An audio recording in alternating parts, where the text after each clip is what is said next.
Good morning and hello world. I think it's been a while since I posted anything. I posted an update to Discord, but I just thought I better put it on here too if there's anybody who's not following the GM channel in Discord. Want to say my apologies and thank you for your patience to all of those who have ordered things from me in this last batch. Yes, I am terribly disorganized. Yes, I know I need to do something about that. Additionally, I ran out of male connectors. That's about a month to get those off AliExpress. There's only one seller that has them on AliExpress, and I'm not going to say that the quality of what I'm coming up with is going to be fantastic, but very similar quality. Anyway, the point is, I don't want to be dependent on parts that have a 4-week lead time for making these things. So I'm pretty sure I've mentioned this, I've been attempting to 3D model the male connector and print my own. Well, I think I've been working on this for like a month now, and the pins just refuse to latch. Now, I was using a 3D model provided by Molex for their compatible enclosure for those pins.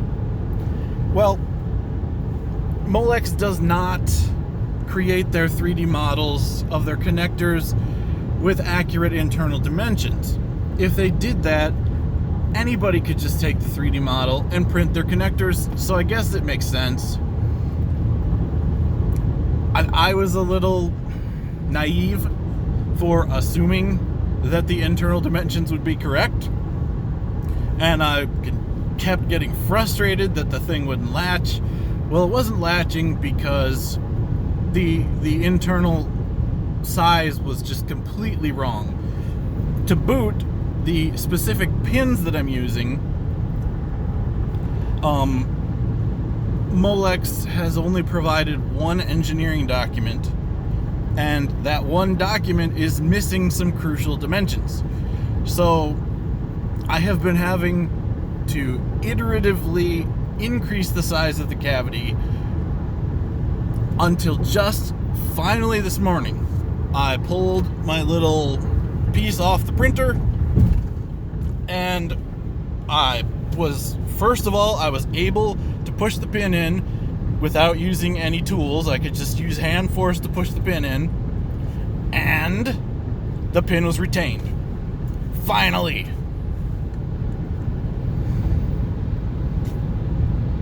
So as we speak, my 3D printer is now attempting to print a new version of the entire connector, the male connector. Once that finishes printing, I can attempt, first of all, to make sure that it mates correctly with the female connector, and I'm back in business. Almost. I picked up, so the wire that I had been using was just a little bit too big. I think it was 18 gauge. So I picked up some 20 gauge. All I could find on Amazon had silicone insulation. The silicone insulation does not remain stably affixed to the crimp connector. It shreds up. It looked good at first, but after a couple days of messing with it, the insulation isn't even being held on to anymore. So I absolutely need to use PVC wires.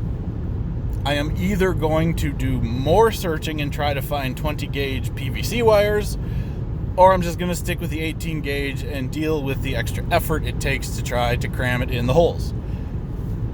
I haven't decided yet. It kind of depends if I'm able to fit the 18 gauge insulation into these new Molex pins. If I can't, I'm going to probably have to buy some new wire. Luckily, that's not terribly expensive. So that's where I'm at. I think I've got 16 I just got a new order yesterday, or day before yesterday. So 17 orders to fulfill yet. I've sort of, in retrospect, this wasn't smart, but I've been trying to do them in the order that they were placed.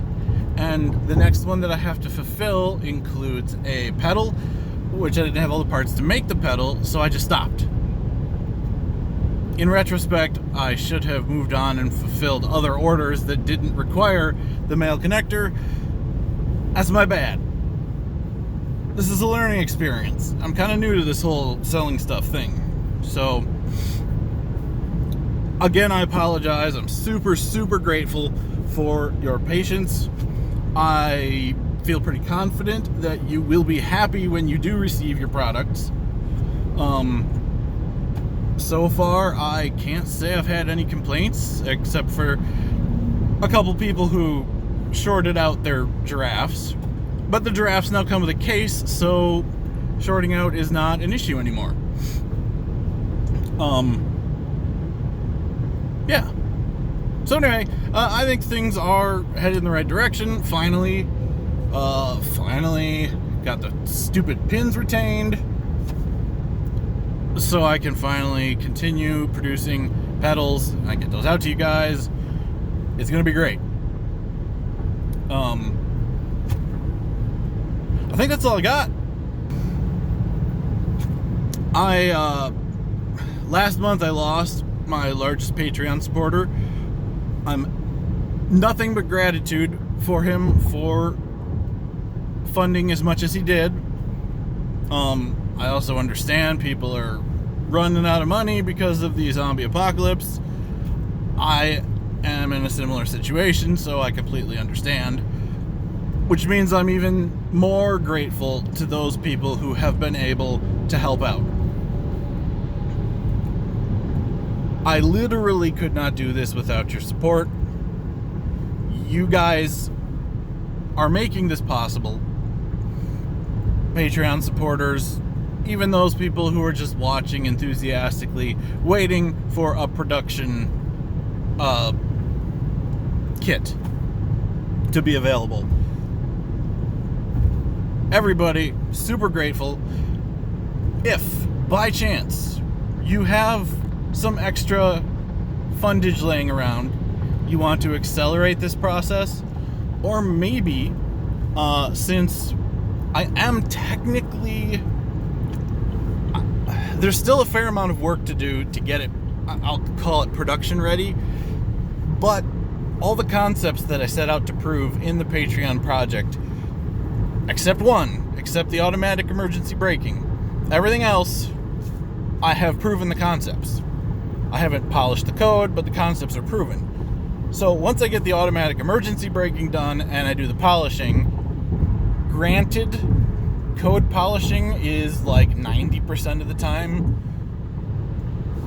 It has been my experience when developing things that in the first 90% of... you can implement 90% of your functionality in the first 10% of the time. So you've got this thing and it mostly works, but you have to remember not to go past the limits. You have to remember the sequence of buttons to push. You have to know what not to push to cause it to crash. Getting it from proof of concept phase to truly production ready, that's 90% of the time. It's only maybe 10% of the code, but it's 90% of the time. So it's going to be a process to get the code polished, is what I'm saying. But it's going to happen. Once that's done, I'm going to try to upstream it to comma. There's a possibility that I may implement some changes based on a conversation with another member of the community, but we'll see about that. Anyway, long story short, I'm sorry I took a long time to get to my point here.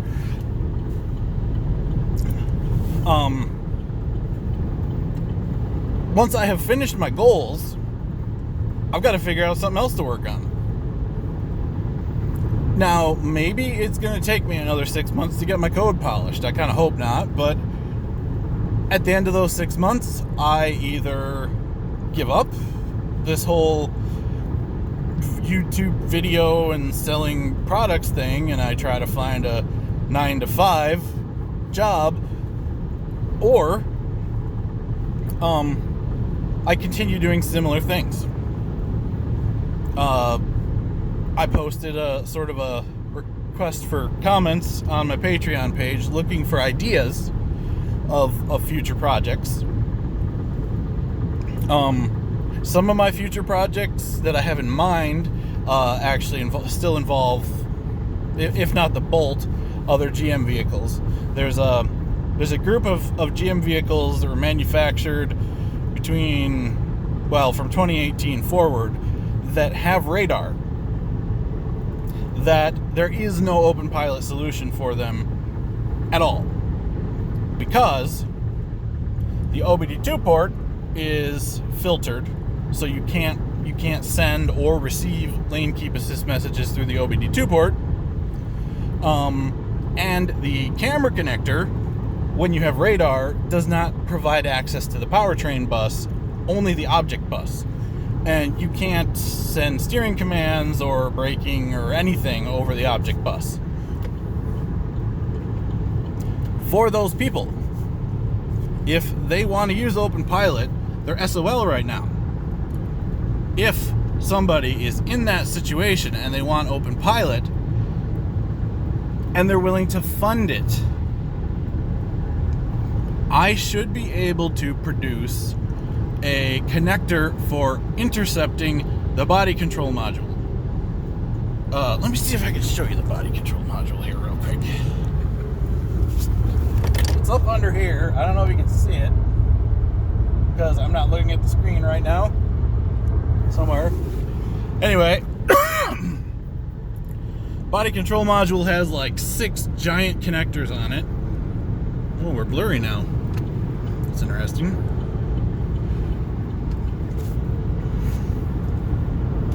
It has like 6 giant connectors on it, and I think all the connectors have the chassis bus as well as the powertrain bus. It is possible that on a car... Sorry about that. It is possible that on vehicles with radar, even the object bus is available unfiltered at that location. Maybe I can find a better location, but what I do know is, at least on the Chevy Bolt, those connectors... Continue straight on. Those connectors on the body control module are... crap. They're either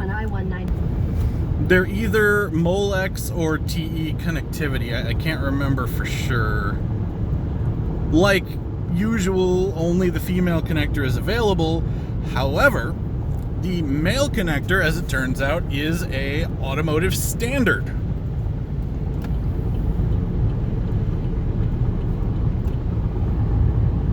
Or if I'm getting it mixed up, either way, the point was I was able to gain access to a 3D model for the exterior, well, not exterior, but the rough, not even rough, goodness, mating dimensions of the male connector. With some more research, I slowly was able to find the correct pins. So yeah, I could reproduce the male connector with my 3D printer. Eventually I will be able to, but that's going to be a lot of time and effort, and I'm not going to do it if nobody needs it. So if you're in that boat and you want OpenPilot, get on the comma.ai Discord. That's discord.comma.ai. Head to the GM channel, or just look for me and send me a message, and let's discuss. I would really love to open up OpenPilot to as many people as possible, so I would be happy to create that, but whoa. Anywho, as I was mentioning before, if you got any extra money, or you just feel really passionate about it, or you want to see it happen, head to patreon.com/boat Bolt OpenPilot and become a Patreon supporter. I got it from $10 a month up to $200 a month. It's not right now. It's not based on videos. It's just simply to help fund the project. Probably that's going to change down the road if I decide to continue, pursuing this stuff. But if you could do that, that would be super, super fantastic, considering I lost about 1/3 of my funding. Or was it 2/3? Anyway, the other thing is, if you don't feel like doing monthly contributions, but you would be interested in maybe a one-time contribution, or just dumping some, helping me buy some beers or something, I don't know. My username on PayPal is JJSchuler42. There is no C in the Schuler, it's just SHULER. That would be helpful. I apologize for the begging. I apologize for spending so much time begging, but I really do want to keep this project on its feet. And I can't do it without you. I need your help. So, but you know what? If you can't, that is absolutely fine too, and I appreciate you just as much. So, anyway, everybody, thank you for watching. Thank you for your patience. I look forward to getting the products out to the people who are waiting for them. If you think you're ready to jump on board, hit me up on the GM channel or direct message me in Discord, and we can get that started for you. So thanks for watching, everybody. Have a great day.